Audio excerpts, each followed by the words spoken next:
Pilipino ka at ngayon hindi pa Pilipino, pinag-uusapan pa natin, natural lang siguro na malaman mo yung pangkasalukuyang issue sa West Philippine Sea ng People's Republic of China at ng Pilipinas.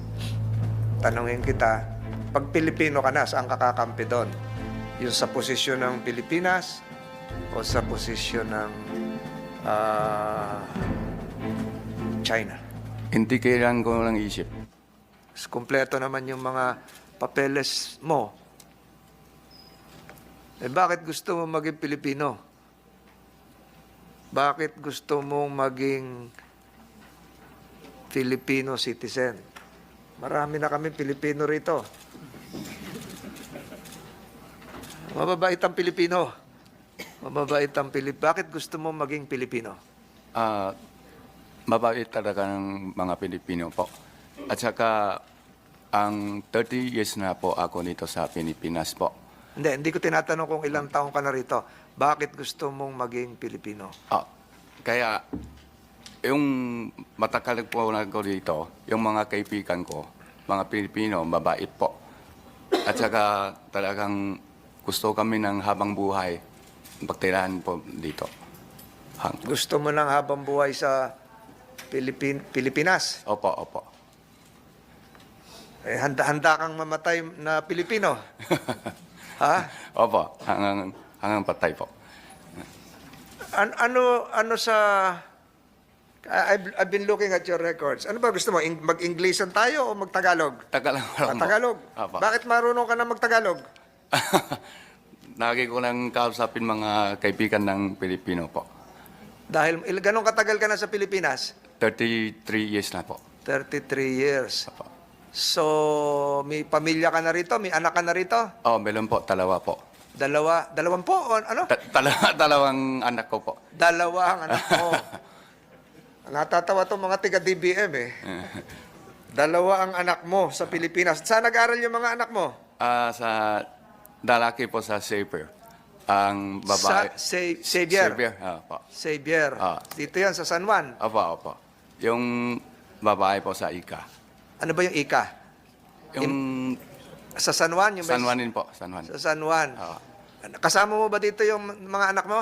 Yung lalaki po, yung panganay. Pwede bang tumayo yung anak? Ayun. Ikaw ang anak. Hindi ka pa pinapaot pero marunong ka rin magtagalog? Marunong.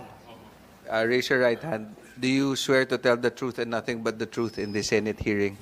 Yes, I swear. Thank you. So, father mo yung applicant? Yes po, Tatay father. mo? Yes. Dito ka nag-aral? Dito po, sa San Juan. San Juan? Opo. Saan ka pinanganak? Dito rin po. Saan? Sa Manila. Manila po. Sa Pilipinas? Yes po. Magaling ka na magtagalog? Palagay ko, yes po. Ganong katagal ka na sa Pilipinas? Dito po ako pinanganak eh. Dito ako lumaki po. Dito ka lumaki. Yes. Dito ka na naninirahan. Yes. Kumusta tong tatay mo? Mabait? Mabait po ko. Masipag rin. Ha? Masipag po. At mabait po. Mabait. So talagang gusto niyo na sa Pilipinas? Yes po, yes. Ano ang pagkain niyo? Hindi ko na, wala nating personal. Siyempre, kumakain din kayo ng Chinese noodles. Yes. Chinese, Filipino rin po meron. Filipino? Opo. Anong paborito niyo sa bahay na kainin? Na Filipino food po? Oo. Dinuguan. Yun para sa akin. Tapos, Yan kinakain adobong ng tatay pusit. mo. Adobong pusit po. Adobong pusit? Opo. Mr. Wang, do you have a Filipino name? Ano ba ang ano mo? Mark po. Mark? Opo. Ang layo naman ng Mark sa lead one. Mr. Mark? Opo. Ang ginagamit mo, Mark ano? Mark Ong. Bakit? Ano, yung Ong ba at Wang, pareho yon? Pareho po. Kasi nasa Manta din, Wang po. Pero pag sa Fokkinis po, sa Fokkin province, Ong po. So ikaw si Mark Ong. Opo. Anong paborito mong pagkain dito sa Pilipinas? Sinigang o crispy pata No? o Nakakagutom ah. alam mo pusit. Marunong ka na magluto ng Filipino food? Asawa ko po. So, ang panlasa mo, sinasabi mo, Pilipino na. Opo. Masarap ang Filipino food. Marunong ka magsalita ng Pilipino. Dahil doon, Pilipino ka na? Gusto mo na maging Pilipino? Opo, opo. Ang hinahanap ng committee ito, pusong Pilipino. Si Justin Brownlee, talaga nung ginawa namin Pilipino, kahit mabali ang likod sa basketball, pinapakita niya at minahal niya ang Pilipinas. And the same is true with, we have a second applicant for naturalization here. Later, we will be asking you, you can be seated there.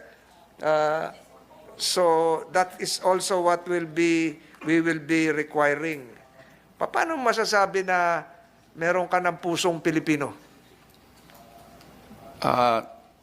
Kasi nasa Filipino-Chinese chamber po rin ako. Filipino-Chinese, ano po? Chamber. Chamber. Ano yung ginagawa ng Filipino-Chinese Chamber? Lagi po kami ng kasama kahit sa may mga bagyo o sa medical mentions o tatayo din kami ng mga eskwelahan po. Ibig sabihin, tumutulong kayo magtayo ng mga eskwelahan. Opo. Ano yun, public school o private school? Sa mga probinsya kasi yung Filipino-Chinese lang chamber, hindi ko rin tatanong kung private o ano, pero basta pag may kailangan, tulungan po kami. Tumutulong kayo. Opo. Nakita ko rin dito sa record mo na ikaw ay bumbero. Opo, opo. Anong bumbero sa sunog? Sa sulok po.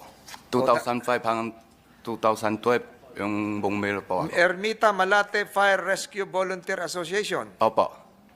Pumupunta ka naman sa sunog. Opo. Dahil doon, pwede ka na Pilipino.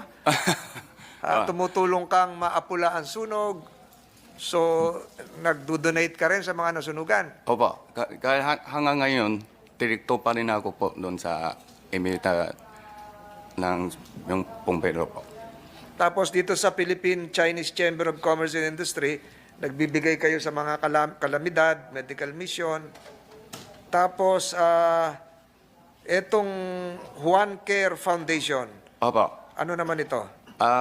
Yung sa pang-name po, marami po kami nang bigay ng face mask, yung facial, alcohol, mga grocery, ganon.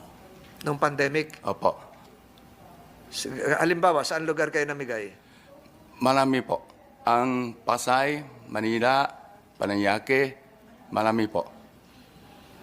Kahit dun sa Cebu po. Cebu. Opo. So, ibig sabihin, dahil matulungin ka, pwede ka ng Pilipino. Ha? Sana po. Ang isang gusto kong malaman,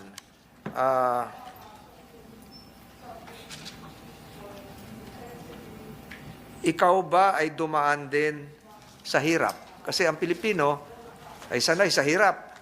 Marami, hindi ka pa Pilipino, pero marami kaming mga kababayan talagang tumutulay sa kawad ng kahirapan. Hindi naman ang buhay sa Pilipinas, hindi ganong kadali. Marami tayong mga kababayan, habang tayo nag-uusap ngayon, baka hindi mananghalian. Mahal ang presyo ng bigas. Mahal ang presyo ng bilihin. Marami tayong kababayan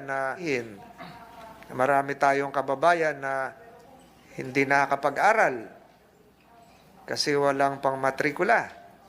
Habang nag-uusap tayo, marami tayong kababayan na nasa ospital, walang pambayad ng gamot at ng doktor. Marami tayong kababayan ngayon na nasa init ng araw, naglalakad kasi walang pambayad sa tricycle o pedicab. Ikaw ba ay dumanas din sa hirap dito sa Pilipinas? Opo. Galing ko rin sa mahirap po. Ano? Kasi pag tumating ko, 12 years old pa lang ako. Kaya mahirap kami ka, walang pera pang alal sa school. Kaya puto-puto yung salita ko, hindi ko rin marunong mag-English. Saan ka unang lumanding dito sa Pilipinas? Saan lugar? Sa Maynila? Saan? Kawayan Isabela po. Isabela. Kawayan Isabela. O, yung dinanas mong hirap, gaya ng ano yung trabaho? Alawin ko yung palay. Ano, paano po? Palay. Palay? Palay. Ano, nagbibilad ka ng palay, naglalagay ka ng palay sa sako, nagdadala ka sa... Pag alaw, pagtuyo yung palay. Pinapatuyo ang palay. Apa. Nagbibilad. Saan yun, sa karsada? Hindi po. Kasi yung tito ko, may nice man siya. Rice mill. Apa. Kaya yung bata pa ako na tuyo ko na yung mga palay. Hindi naman kayo smuggler ng bigas. Nagbibilad kayo ng palay. Doon mo na, yun ang trabaho mo. So, doon mo nakita yung hirap. Pero hindi na dinanas ng anak mo yan. Hindi na dumaan sa hirap yung mga anak mo. Siyempre, minsan kuntuan ko yung mga story namin eh. Kung anong mahirap, kung talaga kailangan tulungan sila sa mga mahirap-hirap. Sa record mo, nakalagay din na noong 19 anyos ka, ahente ka ng tsinelas. Opo. Ano naman klaseng tsinelas yon?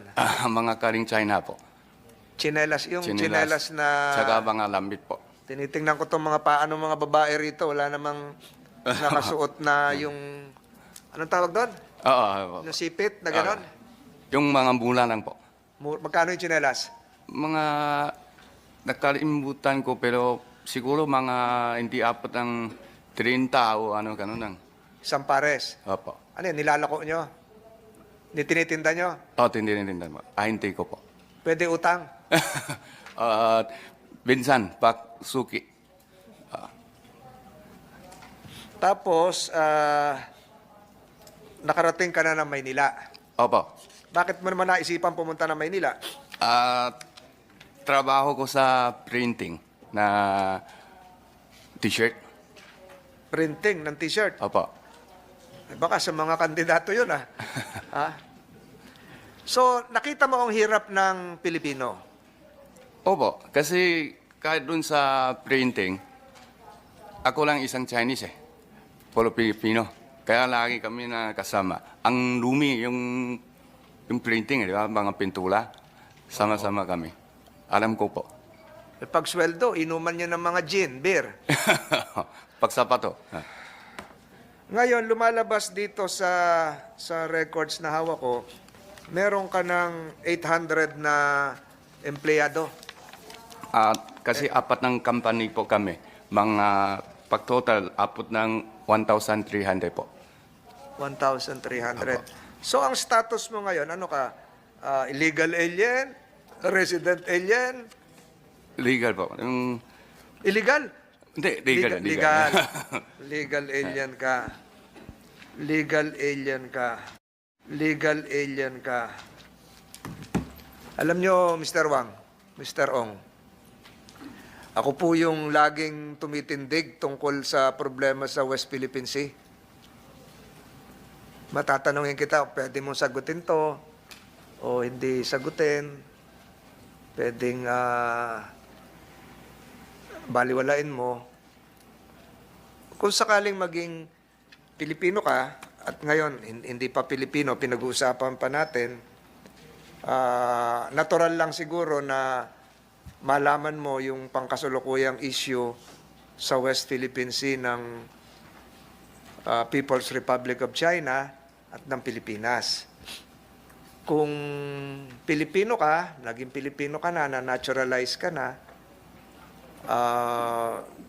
kanina naglabas na naman ng statement ng China na hindi nila kikilalanin yung desisyon ng international arbitral. Ang arbitral tribunal parang isang husgado rin na pag-aari ng Philippines yung dagat na pinag-aawayan ngayon.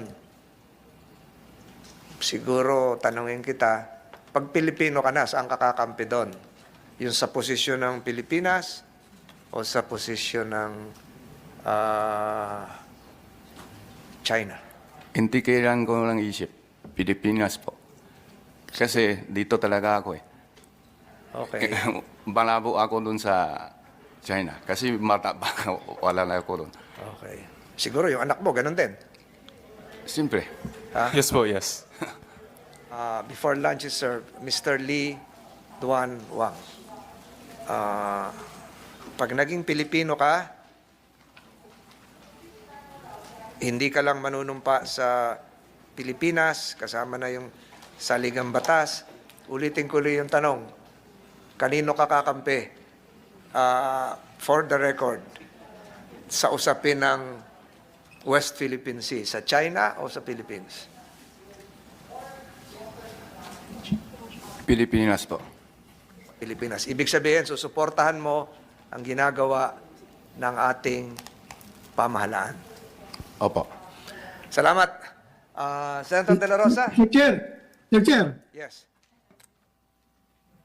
yes, pwede ko matanong si Mr. Mark kung just in case, hypothetical question. Opo. Nagkagira ang China at ang Pilipinas. I will ask you to bear arms and fight for this country, the Philippines. Are you willing to do that? Pilipino na ako eh. Pag siyempre dito sa Pilipinas pa.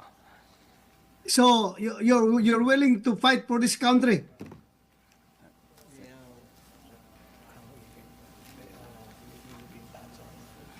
Opo. Thank you, Mr. Chair. Thank you. And Thank you po. Mr. Chair, gusto ko lang susugan yung last question mo. Yung nga to our resource persons, just in case gusto ni Mark na mag-assume ng Filipino name as Mark Bato. Paano natin gagawin yan? Kung gusto ni Mark na gawin yung pangalan niya, Mark Bato, Filipino name niya. Paano ba gawin yan? Mahirap yung tanong ni Senator De La Rosa. Nagpalit na ng ano. Sabihin mo na rin, Mark Tol, bato. Mark Tol Bato. Sinong makakasagot? Andito ang Supreme Court, pero ayaw sumagot ng Supreme Court. Department of Justice, change of name na siguro yun, ano? He will undergo a procedure. I am not sure, Mr. Chair, because apparently his birth certificate is not from the PSA, not from the Philippines. So I don't think if we can have a change of name, because change of name would be reflected in the Philippines birth certificate, right? So, hindi ko po talaga alam. So nickname na lang yung bato. Nickname na lang yung bato. Pero yung nickname, hindi lumalabas sa passport yun eh. Di ba, kahit si Senator De La Rosa, wala namang bato sa passport. Hindi lumalabas yun. Di ba, DFA? Yes, sir. Hindi po, wala pong lumalabas. Walang... It's the same, you can adopt a nickname. Payag ka na, ano?